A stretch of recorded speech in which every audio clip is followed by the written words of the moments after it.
karena koin Pi tidak bernilai. Lalu, apa yang perlu dilindungi oleh pihak Pi Network?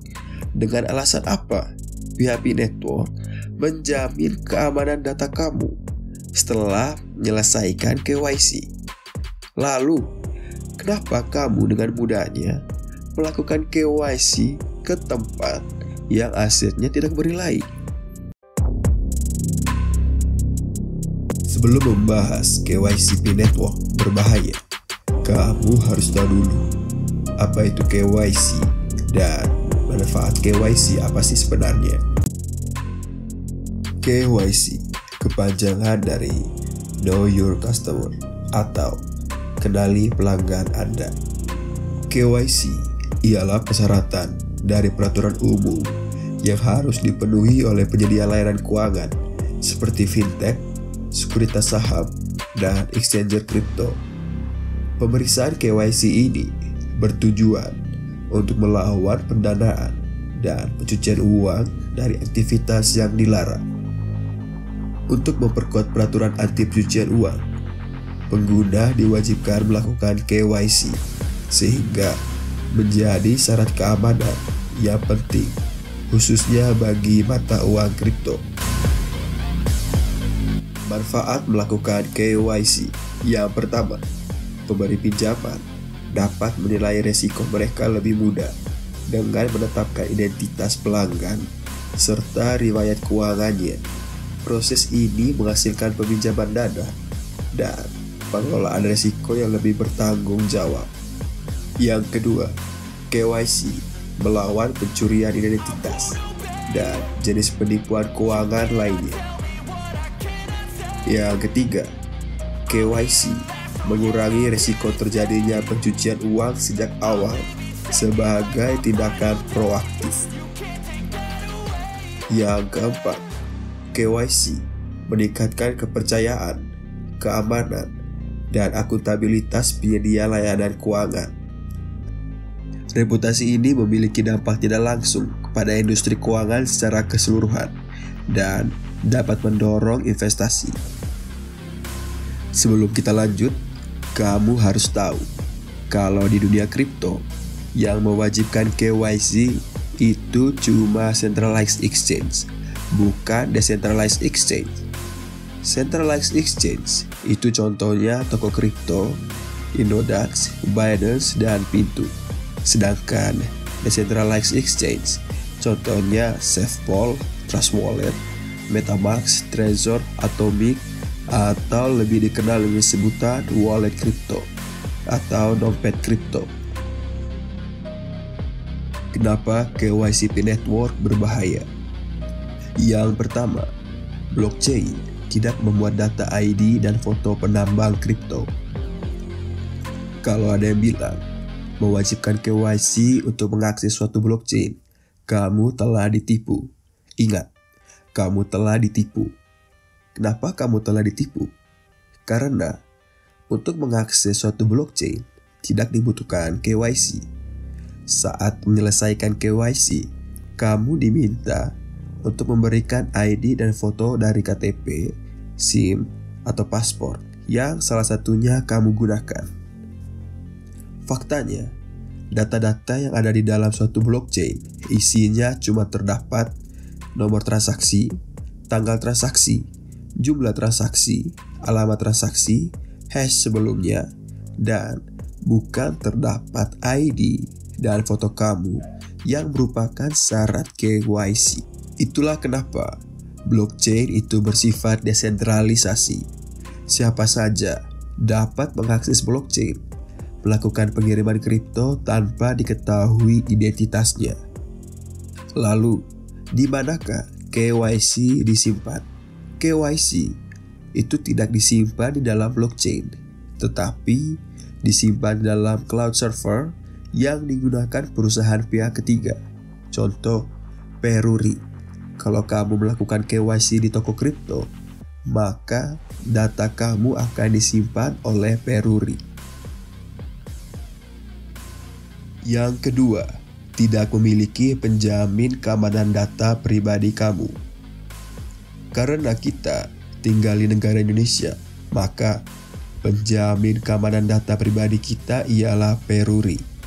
Peruri, kepanjangan dari Perusahaan Umum Percetakan Uang Republik Indonesia, adalah badan usaha milik negara Indonesia yang bergerak di bidang percetakan uang dan dokumen keamanan.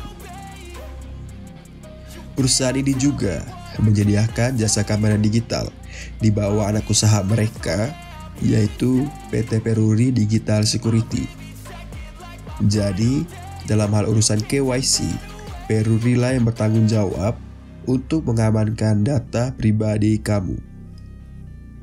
P-Network bukan financial technology atau fintech.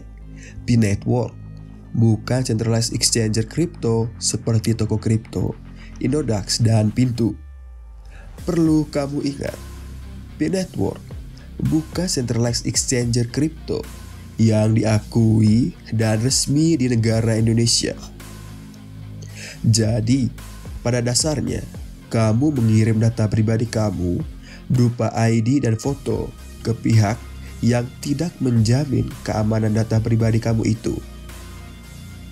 Coba kamu bandingkan KYC di toko kripto dan Indodax, lalu Pintu. Setelah kamu membuat akun, kamu lanjut melakukan KYC. Data kamu otomatis disimpan di Peruri. Jadi, data kamu aman. Kalau kamu tidak percaya, kamu tinggal buka email kamu. Nanti muncul pemberitahuan dari Peruri bahwa data kamu telah tersimpan. Yang ketiga, KYC P-Network dikeluarkan oleh pihak yang tidak berwenang. Yang berhak mengeluarkan KYC ialah pemerintah negara kamu tinggal. Alasannya, karena mempermudah pemerintah untuk mengetahui jumlah aset kripto kamu dan berapa keuntungannya, sehingga dapat membuat aturan pajak dari kripto. Dengan adanya KYC, pemerintah Indonesia dapat mengetahui berapa banyak investor dan trader kripto di Indonesia. Mungkin kamu bertanya, di Binance, Crypto.com, Bybit, dan centralized exchange lainnya meminta KYC orang Indonesia, padahal centralized exchange tersebut tidak resmi di Indonesia tanpa diregulasi oleh pemerintah Indonesia. Apa bedanya dengan P-Network kalau begitu?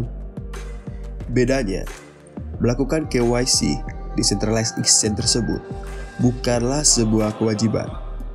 Kamu masih dapat melakukan trading dan investing, kirim-mengirim token dan koin di Binance, Crypto.com, Bybit, dan centralized exchange lainnya tanpa melakukan KYC.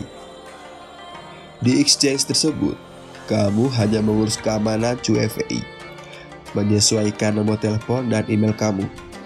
Gimana menurutmu? Bedakan dengan P-Network? Peraturan KYC berbeda-beda di setiap negara, tetapi terdapat kerjasama internasional terkait informasi dasar yang diperlukan.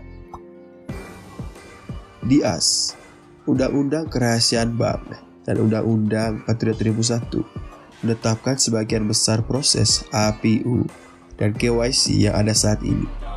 Negara-negara UA dan Asia Pasifik telah mengembangkan peraturannya sendiri, tetapi ada banyak kesamaan dengan Amerika Serikat. Yang keempat, KYC P-Network tidak mengikuti aturan regulator.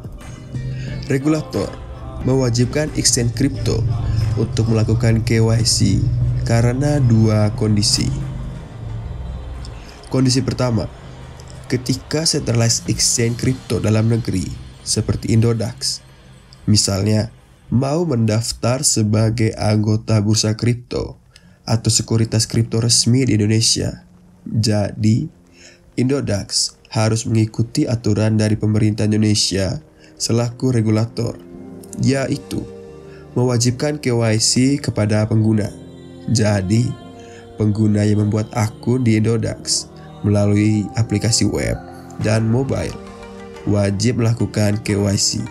Kondisi kedua, ketika suatu bursa centralized exchange kripto luar negeri mau mengekspansi bisnis di suatu negara, untuk mendapatkan pengguna baru dari negara itu. Maka exchange tersebut harus mentaati aturan dari negara itu, yaitu selain harus membuka kantor, juga harus menyediakan KYC bagi pengguna dan regulasi lainnya di negara itu. Biasanya, regulasi yang diberikan kepada exchange kripto, baik dari luar negeri maupun dalam negeri, sudah termasuk tuntutan mewajibkan penggunanya melakukan KYC. Yang kelima, CoinP bukan aset bernilai. Lembaga keuangan seperti bank dan penyedia layanan keuangan seperti exchange kripto harus menerapkan prosedur KYC yang kuat untuk melindungi pelanggan dan aset mereka. Masalahnya, CoinP saat ini tidak memiliki nilai, alias harganya tidak ada. Kalau kamu menganggap CoinP sebagai aset, maka kamu harus sadar bahwa CoinP itu bukan aset karena tidak memiliki nilai. Aset itu memiliki nilai, emas memiliki nilai, properti memiliki nilai, token kunci dari Indonesia juga bernilai. Karena CoinP tidak bernilai, lalu apa yang perlu dilindungi oleh pihak P-Network? Dengan alasan apa pihak P-Network menjamin keamanan data kamu setelah menyelesaikan KYC?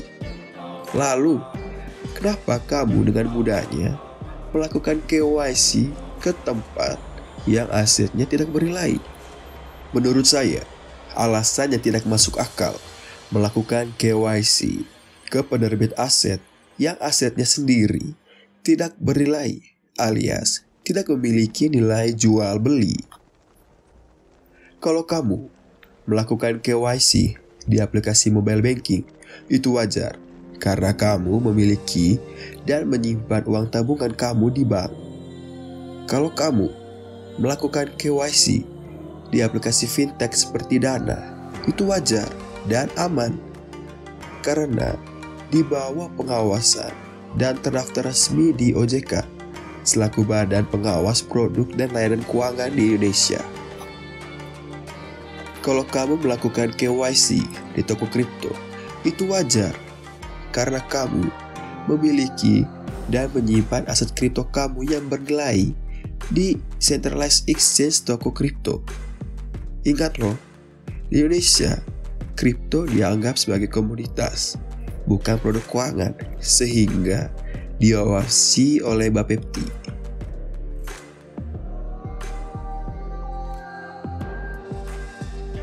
Yang keenam, bertolak belakang dengan sifat blockchain. Teknologi blockchain memiliki sifat immutable dan transparansi.